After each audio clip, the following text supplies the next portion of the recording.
नमस्कार, आप देख रहे हैं एनडीटीवी दुनिया और मैं हूं नकमा। सबसे पहले देखते हैं कि हमारी आज की लीड स्टोरी क्या है। तो हमारी आज की लीड स्टोरी जुड़ी है गाजा से। अमन की आशा से गाजा में बंधकों की रिहाई के लिए जंग थमने के आसार बन रहे हैं, लेकिन हमास ने अब तक सीज फायर की पुष्टि नहीं की है। इसके साथ साथ देखेंगे कि बोलिविया में सड़कों पर क्यों उतरे हैं पूर्व राष्ट्रपति के समर्थक, और रोमानिया में कहां कहर ढा रही है बारिश और बाढ़। साथ ही स्विट्जरलैंड की तस्वीर, जहां पर एक ग्लेशियर के ढहने से तबाही मच गई है।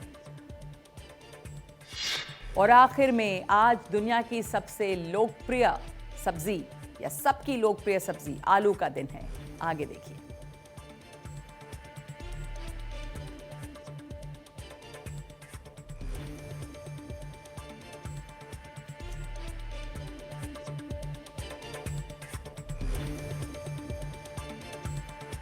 लेकिन लीड स्टोरी से पहले एक अहम खबर यह है कि भारत सरकार ने इंडिगो एयरलाइंस से कहा है कि टर्किश गवर्नमेंट के साथ जो एक लीज है इंडिगो की, उसे 3 महीने के अंदर अंदर खत्म किया जाए। भारत सरकार ने एक सख्त कदम उठाया है। इंडिगो से कहा गया है कि तुर्की के साथ विमानों की लीज खत्म करे। इंडिगो ने तुर्की के 2 बोइंग 777 विमान लीज पर लिए हैं। इस पर और जानकारी दे रहे हैं हमारे सहयोगी विष्णु शोक।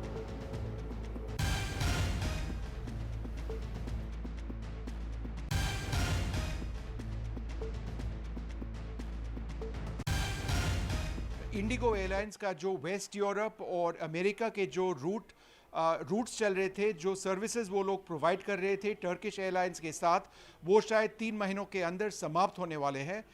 इसलिए क्योंकि सरकार ने साफ तौर से कहा है कि 2 बोइंग 777 विमान जो टर्किश एयरलाइंस से इंडिगो ने एक वेट लीज पे लिया था, उनका एक्सटेंशन ऑफ सर्विसेज इंडिगो ने 6 महीना के लिए मांगा था, उनको सिर्फ 3 महीना दिया गया है। और उसके बाद सरकार ने साफ तौर से कहा है कि इस वेट लीज का एक्सटेंशन नहीं होगा। इसका मतलब ये है कि इस्तांबुल में जो सर्विसेज इंडिगो ऑफर कर रहे थे वो बंद होंगे 3 महीना के बाद।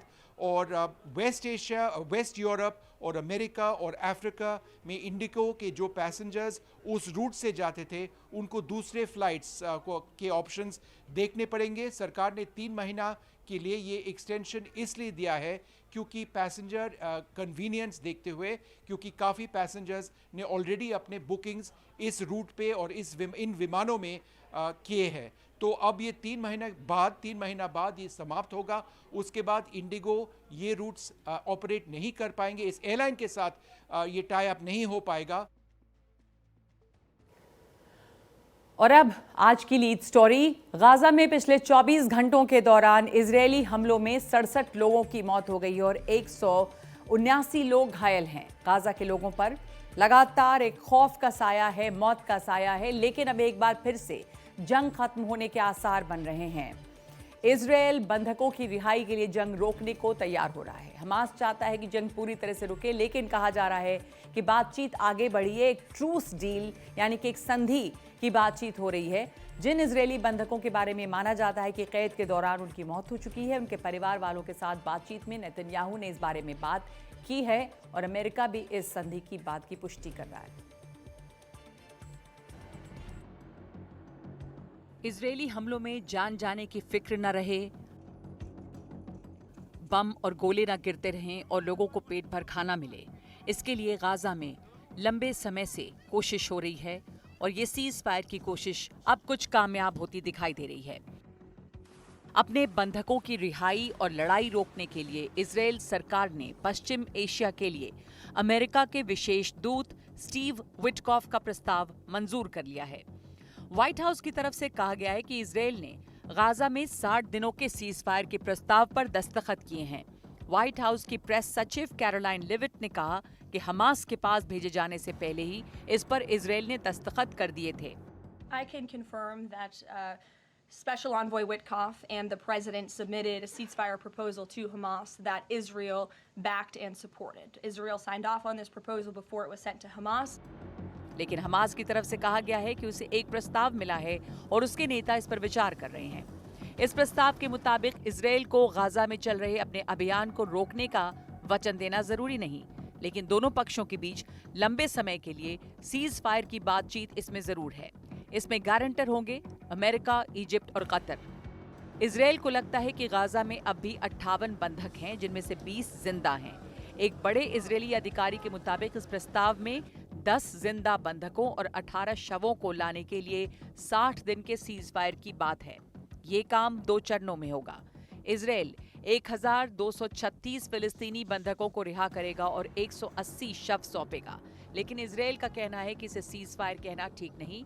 ये बंधकों की रिहाई के लिए कुछ वक्त जंग रोकने का समझौता है, लेकिन इस पर भी अगर इजरायल सहमत है तो समझना होगा कि ये इजरायल के लिए जरूरी है या फिर उसकी मजबूरी है। इजरायल को इतनी लंबी लड़ाई से थकान हो रही है। अब तक रिहा न हुए बंधकों को लेकर उसके खुद के देश में विरोध बढ़ रहा है। गाजा के हालात देखकर दुनिया भर में विरोध है। कई देश पाबंदियां लगाने और जो पाबंदियां पहले से हैं उनको सख्त करने की धमकी दे रहे हैं। Cette situation n'est pas acceptable et aujourd'hui c'est fournir l'eau, la nourriture, les médicaments, permettre de sortir les blessés qui est une priorité. Israel की तरह ही जरूरी या मजबूरी वाली बात हमास के साथ भी है। उसके ज्यादातर बड़े नेता मारे गए हैं, जो बचे हैं वो सामने नहीं आ रहे।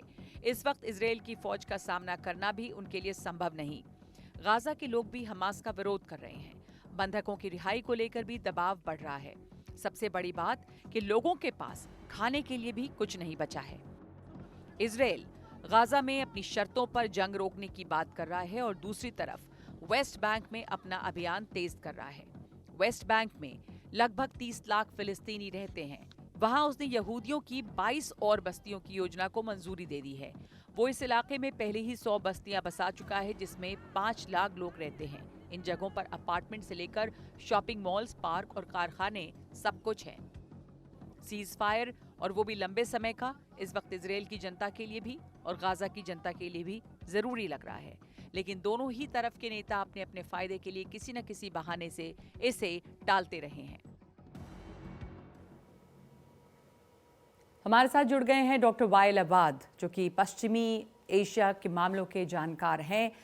डॉक्टर वाइल अबाद, ये जो एक प्रपोजल है, जिसे अब सीज फायर कहना ठीक है या नहीं, पर एक ट्रूस डील है, उसमें जो बड़ी बातें हैं उससे आपको क्या उम्मीद है? हमास ने इसके बारे में अभी तक कुछ कहा नहीं है। इजरायल और अमेरिका की तरफ से बात आ रही है कि ये एक तैयार हो गया है डील। क्या हो पाएगा ये?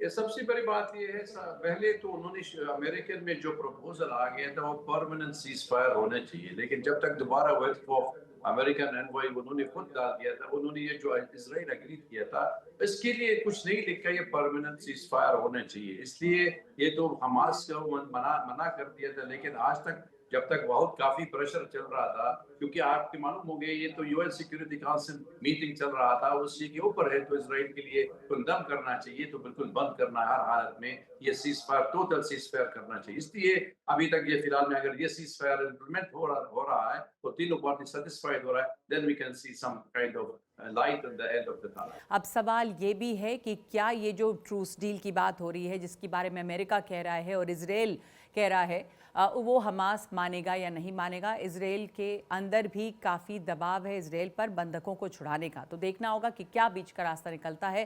डॉक्टर वाइल अबाद से इस वक्त हमारा संपर्क कट गया है, पर शुक्रिया आपका डॉक्टर वाइल अबाद हमारे साथ जुड़ने के लिए। आगे बढ़ते हैं दूसरी खबरों पे। अमेरिका के राष्ट्रपति डोनाल्ड ट्रंप के लिए एक राहत की खबर है कि उनका टैरिफ वाला फैसला बहाल हो गया है। एक निचली अदालत ने इसके खिलाफ फैसला दिया था, लेकिन बड़ी अदालत ने उस फैसले को पलट दिया। लेकिन हार्वर्ड के मामले में ट्रंप को राहत नहीं मिल पा रही है, ना अदालत से और ना ही हार्वर्ड से, और हार्वर्ड के समर्थकों से भी नहीं। हार्वर्ड के साथ ट्रंप के रुख को लेकर विरोध बढ़ता ही जा रहा है। हार्वर्ड से पढ़ाई कर चुके लोग अपनी यूनिवर्सिटी से एकजुटता दिखाने के लिए जमा हुए और ट्रंप सरकार के कदमों का विरोध किया। Around the world, just as it should be. दरअसल अमेरिका की एक संघीय अदालत से ट्रंप सरकार को झटका लगा है। अदालत ने ट्रंप के उस आदेश पर रोक लगा दी है जिसमें हार्वर्ड में विदेशी छात्रों के दाखिले पर रोक लगी थी। 22 मई को होमलैंड सिक्योरिटी विभाग से विदेशी छात्रों के दाखिले रोकने का आदेश जारी हुआ। अगले ही दिन यानी 23 मई को हार्वर्ड यूनिवर्सिटी ने इसके खिलाफ मामला दायर कर दिया। उसी दिन मैसाचुसेट्स कोर्ट जज एलिसन बोरो ने ट्रंप सरकार के आदेश पर अस्थायी रोक लगा दी और अगली सुनवाई तक यथास्थिति बनाए रखने के लिए कहा। लेकिन सुनवाई से पहले ही अमेरिका के न्याय विभाग ने अदालत में होमलैंड सिक्योरिटी विभाग का 28 मई का नोटिस दाखिल किया, जिसमें कहा गया कि हार्वर्ड को 30 दिनों का वक्त दिया गया है। इसे ट्रंप सरकार के रुख में नरमी की तरह देखा गया, लेकिन ट्रंप सरकार तो साथ ही साथ हार्वर्ड पर दबाव भी बना रही थी। हार्वर्ड से विदेशी छात्रों की संख्या 25% से घटाकर 15% करने के लिए कहा गया। साथ ही यूनिवर्सिटी से विदेशी छात्रों की लिस्ट भी देने को कहा गया। फिलहाल हार्वर्ड में लगभग 6,800 विदेशी छात्र हैं। ये संख्या 27% के आसपास है। यहाँ पर भारत के भी 788 छात्र हैं। इंतजार करना होगा ये देखने के लिए कि ट्रंप हार्वर्ड के मामले में हारते हैं या जीतते हैं। लेकिन हकीकत ये है कि ट्रंप अपने तकरीबन 4.5 महीने के कार्यकाल में अपने 11 फैसले पलट चुके हैं। उनके 180 फैसले अदालतों में नहीं टिके हैं। उनके आदेशों के खिलाफ अदालतों में 250 से ज्यादा याचिकाएं दाखिल की गई हैं। लेकिन कुछ मुद्दों को लेकर ट्रंप का रुख हद से ज्यादा जिद वाला है। हार्वर्ड भी उनमें से एक है। हार्वर्ड ट्रंप की जिद है। दूसरी कई यूनिवर्सिटी ट्रंप के दबाव में आ गई है, लेकिन हार्वर्ड कई तरह की पाबंदियों के बाद भी झुकने के मूड में नहीं, और यही बात ट्रंप को और हमलावर बना रही है। और आइए अब देखते हैं दुनिया की कुछ और खबरें कोने कोने से। पाकिस्तान के प्रधानमंत्री शहबाज शरीफ ने आज फिर अंतर्राष्ट्रीय मंच पर सिंधु जल संधि स्थगित करने का मामला उठाया। ताजिकिस्तान की राजधानी दुशानबे में 3 दिन की international conference on glacier preservation में बोलते हुए उन्होंने कहा कि इस संधि को स्थगित करने की वजह से लाखों लोगों की जिंदगी पर असर पड़ेगा।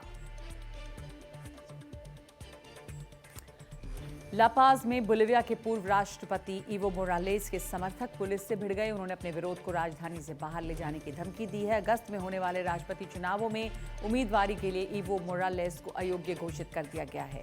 इसी के विरोध में उनके समर्थक कई दिनों से सड़कों पर हैं। प्रदर्शनकारियों ने पुलिस की नाकाबंदी के पास आग लगा दी और पथराव किया। जब हालात बेकाबू होने लगे तो पुलिस ने भीड़ के तितर बितर करने के लिए आंसू गैस का इस्तेमाल किया।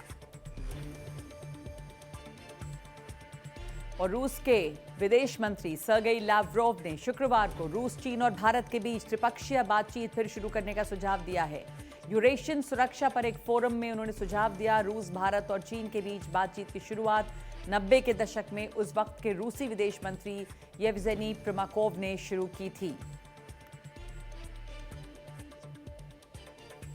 खार्किव और आसपास के कुछ दूसरे शहरों पर मिसाइल और ड्रोन हमलों के बाद बड़े पैमाने पर तबाही मची है। 11 लोग जख्मी हुए हैं, जिनमें से 2 बच्चे हैं। हमलों की वजह से शहर के परिवहन परिसर में आग लगी है। ये आग बाद में पास के रिहायशी इलाकों में भी फैल गई, जिससे 3 लोग जख्मी हो गए हैं। हमलों में घर, खेती के उपकरण और गोदाम नष्ट हुआ है और 8 लोगों के जख्मी होने की खबर है। और लीबिया के रेगिस्तान में कार हादसे में 12 लोगों की मौत हो गई है, जिनमें 11 सूडानी प्रवासी और 1 लीबिया का ड्राइवर था। सूडान में गृह युद्ध की वजह से आजकल बड़ी संख्या में लोग देश छोड़कर भाग रहे हैं। यह हादसा उस वक्त हुआ जब सूडानी लोगों को लेकर जा रही कार एक ट्रक से टकरा गई। जिन लोगों की मौत हुई है उनमें 3 महिलाएं और 2 बच्चे हैं। हादसे में 65 साल का एक शख्स और 10 साल का बच्चा जख्मी हो गए हैं। मई की शुरुआत में रेगिस्तान में सूडान के 7 लोग मृत मिले थे। उनकी गाड़ी बीच रास्ते में खराब हो गई और गाड़ी में बैठे 34 लोग कई दिनों तक रेगिस्तान में फंसे रहे।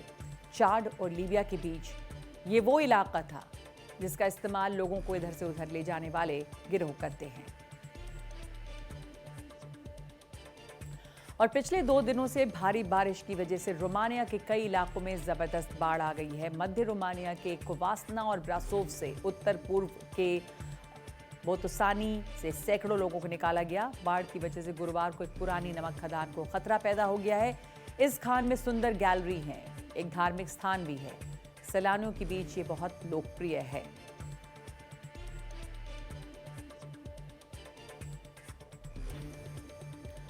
और आइए दिखाते हैं स्विट्जरलैंड की एक तस्वीर। स्विट्जरलैंड में एक ग्लेशियर के टूटने से भारी नुकसान हुआ है। इसके टूटने से आसपास सफेद धुएं का गुबार उठा और पास का एक गांव कीचड़ में दब गया है। 90% गांव पूरी तरह से तबाह हो गया है।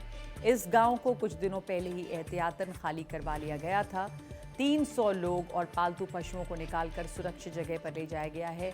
चारों तरफ जमीन से घिरे स्विट्जरलैंड में यूरोप में सबसे ज्यादा ग्लेशियर हैं। 2023 में इसके 4% ग्लेशियर गायब हो गए। 2022 में 6% ग्लेशियर कम हो गए थे।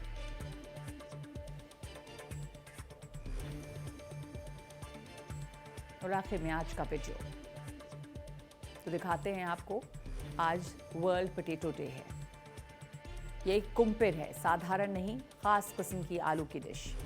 साधारण भी, खूब सारी चीज़ वाली भी और केचप से लबालब भी। ये इस्तांबुल का खास स्ट्रीट फूड है, लेकिन इसकी बात आज इसलिए क्योंकि आज इंटरनेशनल डे ऑफ पोटैटो है, अंतर्राष्ट्रीय आलू दिवस। इस्तांबुल के ओटाको इलाके में खाने पीने की बहुत सी दुकानें हैं जहां दुकानदार आलू की कई तरह की डिश तैयार करते हैं।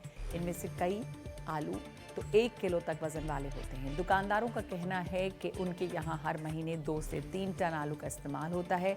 2023 में संयुक्त राष्ट्र ने 30 मई को international day of the potato घोषित किया। पूरी दुनिया में ही ये लोकप्रिय है। इसकी 5000 से ज़्यादा किस्में होती हैं। एनडीटीवी दुनिया में आज के लिए इतना ही। नमस्कार।